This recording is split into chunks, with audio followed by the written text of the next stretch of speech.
Hey, Spike Pit, the Pink Phantom here. Just calling in. Really been enjoying your re-releases of some of your back catalog. Talking about wargaming and getting to wargaming using uh, Lego bricks for wargaming and stuff like that. I think that's fantastic. I always love hearing and seeing those little different hacks people have that kind of do something a little out of the ordinary to further a hobby that they enjoy. And it's clear that you really dig that sort of thing, and I do too. And I just wanted to offer you some encouragement and thank you for all the content you're putting out there. And I love what you're doing, man. You've got wheels spinning in my head, and that's the best kind of podcasting in my experience. Take care and keep on keeping on, bud. Big thanks then to the mysterious Pink Phantom. Whoa! And opening the show with some kind words and encouragement. And to say the encouragement is most welcome would be an understatement. I think anybody who's done any of this podcasting malarkey has experienced the feeling of, sometimes well, sometimes, I mean, you are always basically talking to yourself. And if you never hear back from anyone, then you've got some numbers that click over, a few listens that turn up on the analytics for whatever platform you're using. Beyond that, who knows? It would be nice to know or have heard from everybody who ever listened, but that's unrealistic. And I think all sorts of performers must experience this. Yeah, unless you're somebody going and doing live events, there is a real disconnect. And yeah, it's a funny business. So, like I say, big thanks to the Pink Phantom. And the reason I got him kicking off the show is because I wanted to start talking about some of these hacks that he mentions, these little ideas, little diversions, things I want to play with. And if you're a regular listener, you will know I'm always fiddling and twiddling about with bits and bobs. And this time, I've been playing ICRPG and I've been tracking damage on monsters with these little Waddington's Risk plastic playing pieces. Ideally, I would have found the little cubes and that from my old copy of Risk, but I can't seem to lay my hands on those. So I've been using these from a later edition of the game. I got rid of the rest of it. It kind of, yeah, it was in bad shape. But I thought, oh yeah, bags of variously coloured pieces could come in handy. And sure enough, I've been using them, but I'm not in love with them. And I thought, I don't know what put it in my mind the other day. I think I saw a copy of Bananagrams somewhere. And I thought, oh yeah, I meant to dig out my Bananagrams. So Bananagrams, if you're not familiar with it, it's a word game.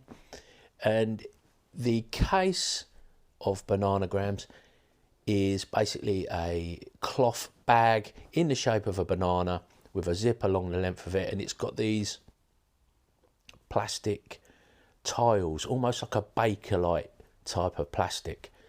Really nice quality, kind of cream colour, and you can use. I'm imagining I could use these for various different gaming tasks, either using the letters on the face or flipping them over and writing with a dry erase marker on the back to either provide a little bit of information. I'll say they're about 20 millimeters square, just under an inch, and I could use them to track hit points of damage on a creature, do like a tally or wipe out and write the number each time they take damage. And I want to combine these. They've got a very nice feel, is what it is. And I think a part of what I didn't enjoy about these Risk pieces was they felt a bit meh. They're that nasty kind of cheap injection molded type of low grade plastic. And for me, that tactile quality, that feel with things that I'm using is important. I want to combine it with sort of a A4 or letter size sheet of acrylic, clear acrylic, about 1/4 inch thick, that I can use as a white clean surface, so I could sketch on it or put an image to serve as a map underneath it. Alternatively, you could lay a blank sheet of paper under there, draw on the plastic and just use it as like a whiteboard type of effect. And then the pieces can sit on there, make it small enough so it's portable. Seems like a pretty good solution to visualizing space or any sort of tactical play for those folk that struggle visualizing this in their heads. I personally, I've got no problem with it, but I know my brother Arfed in particular, he does struggle. In fact, I think most of the players in my group they are not in love with that total theatre of the mind, and they do like to have some reference on the table. It's impossible for me to manage all the various terrain and maps and minis from a week-to-week basis for RPGs. I don't mind getting into some of that stuff for a skirmish game, but for my regular games, I need something a lot more multi-purpose. So that's my hack there, bananagrams. And I've got a dim recollection that it may have been Ray Otis of Plundergrounds who put me onto that one. I'm pretty sure it was, and that was a long time ago. And talking of a long time ago, I was listening to Joe Richter of Hindsightless. He put out an episode recently talking about how much things have changed since COVID and 2019, and got me thinking, yeah, it's amazing how we adjust to new norms in life. It seems like I've been teaching for ages now, and back in 2019 I had a pretty decent podcast audience. I was getting loads of call-ins. It was the old anchor system, people calling in, and then kind of COVID hit, things started changing, started thinking about getting into teaching, and dropped out of online gaming, and so much has changed. My son's gone out to work. My daughter's nearly leaving school. She's taking her exams, and my youngest son's taking his options, and the time absolutely flies by. But you just get used to these changes. It's crazy. It's crazy. Podcasts that I've listened to, and podcasters come and go. Yeah, it's quite a thing. Now, and talking of podcasts that come and go, and the past, a voice from the past now, caller, my old buddy Aron Clark, and he's on the tabletop, is his blog. He's talking a little bit about some wargaming. I've been putting out my older episodes as I get a chance to listen through them and check that they're kind of fit for consumption by maybe some younger listeners. Thinking about my career, I have to be careful. I'm re-releasing some of the older back catalogue, but I've said it before, I had to take it all down pending review, but gradually I'm getting through it and I'm putting episodes back up there. Hopefully that doesn't cause too much confusion for my regulars. I don't know how welcome it is for this stuff popping up in their streams. Don't know how much people take a listen again, but Aaron's been listening to some of my wargaming content, and he's talking about War Master in particular. And yeah, that is a game we played a little bit, I would say, back in the day when it first came out. It's a GW product. I've got an unassembled Orc and Goblin army that, funnily enough, last weekend I'd got out, and I want to kind of, as part of my purge and getting things together, I picked up all these boxes and I've been organising my collection. So I want to put my Orc and Goblins back together, but I mostly played War Master with Undead.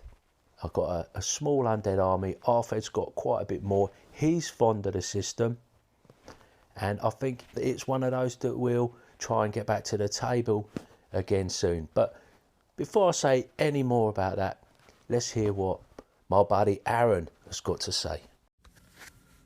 Hey Colin, it's Aaron Clark. I was just catching up on your Spike Pit podcast and listening to you talk about some wargaming stuff. Dragon Rampart sounds interesting. I'll have to look closer.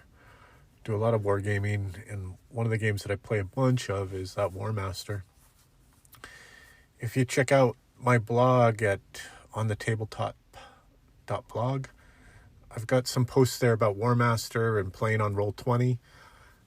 I think there's some ways for us to do wargaming online, kind of real time, I guess. Maybe even kind of turn-based stuff, but that's always been a big fantasy of mine, is about how to bring these tabletop war games into a virtual space and be able to play them online virtually. There's some stuff in Steam with the tabletop simulator. We can do wargaming there online. Yeah, so cool, man. Thanks for the inspiration. Hope you're well. Take care.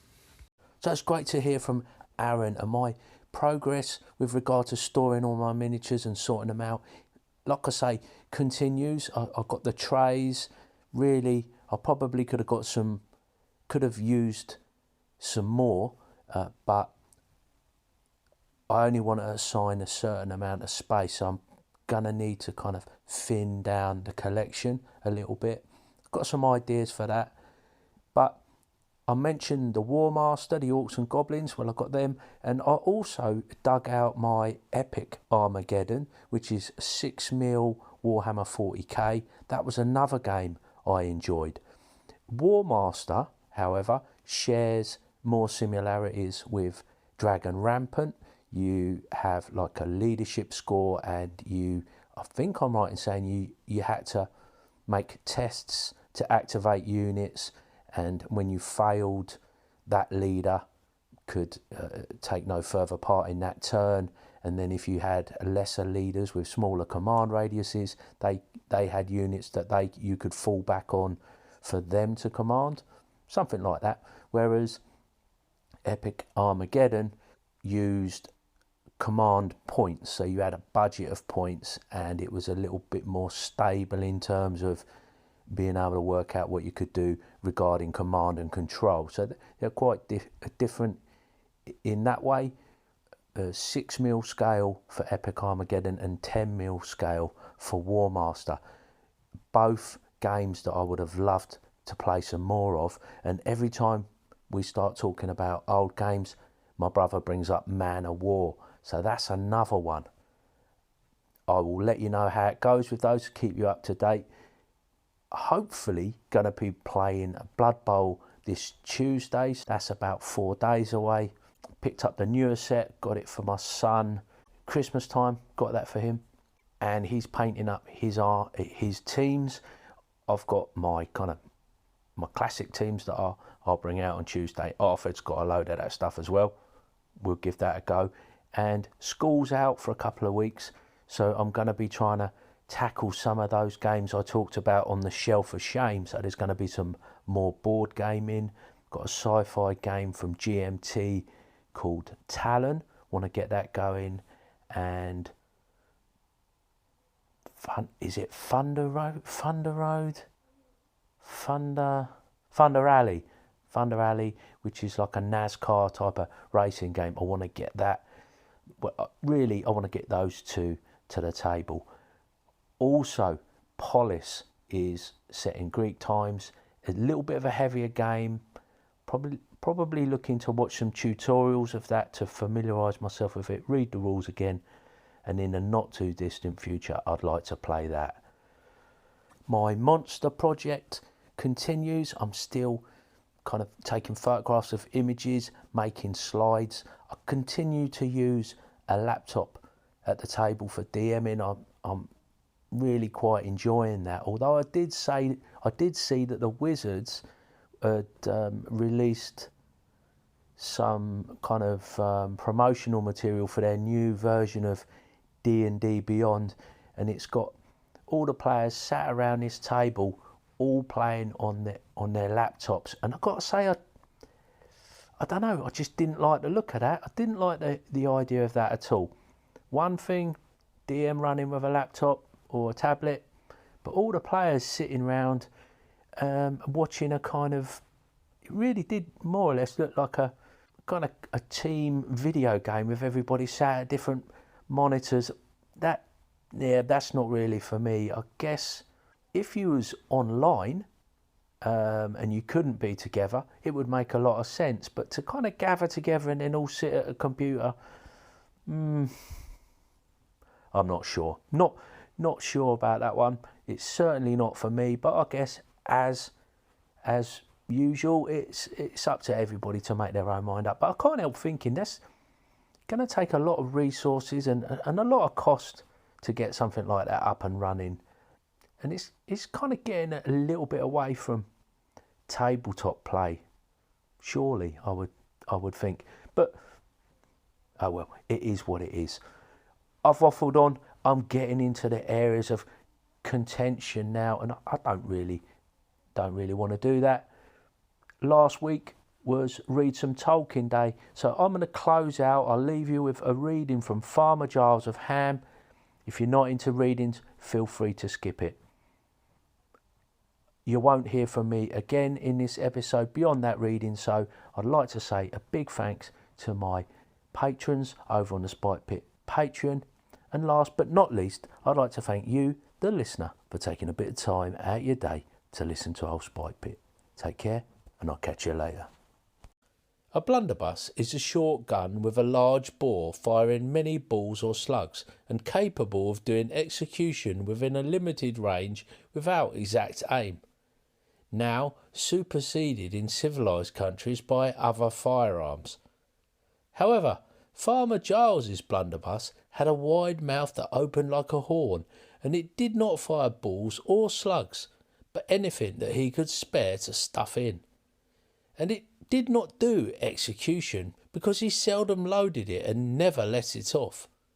The sight of it was usually enough for his purpose, and this country was not yet civilised, for the blunderbuss was not superseded. It was indeed the only kind of gun that there was, and rare at that. People preferred bows and arrows and used gunpowder mostly for fireworks.